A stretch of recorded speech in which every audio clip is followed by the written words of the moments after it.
அதிமுக உரிமை எடுத்துட்டாங்க. என்ன தொண்டனுடைய உரிமைங்க. என்ன உரிமையை அடிப்படை தொண்டன் தான். ஒருங்கிணைப்பாளர்னு ஒரு பெரிய பொறுப்பை கொடுத்தது ஓபிஎஸ் கொடுத்து வச்சு அவர்தான் சார் நம்பர் 1. அப்புறம் எதுக்கு அவரை அவர்தான் நம்பர் 1. அப்புறம் நீக்கினீங்க என்ன அவரை நீக்க வேண்டிய தேவை என்ன?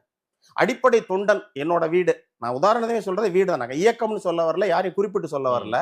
என்னோட வீடு, என் வீட்டுல இருந்து ஒரு பொருள் காணாம போகுது. அப்போ அடிப்படை தொண்டனா இருக்கக்கூடிய ஒருத்தன் தன்னோட உரிமை பாதுகாக்கப்படணும்னு நினைக்கும் போது அவன் ரோட்ல வந்து நிப்பான்ல, அவன் ஓடுவான்ல, அவன் யாராவது பாதிக்கப்பட்ட 10 பேரோட ஓடுவான்ல, அந்த 10 பேருக்கு தலைவனா ஒருத்தன் வேணும்ல. அந்த பாதிக்கப்பட்ட தொண்டர்களுக்கெல்லாம் ஓபிஎஸ் என்ன தலைவரா? Right sir. ஓபிஎஸ் அவர்களுக்கு கொடுக்கப்பட்ட மரியாதை ரொம்ப பெரியது. எதற்காக நீக்குறாங்கன்னு நீங்க கேக்குறீங்க.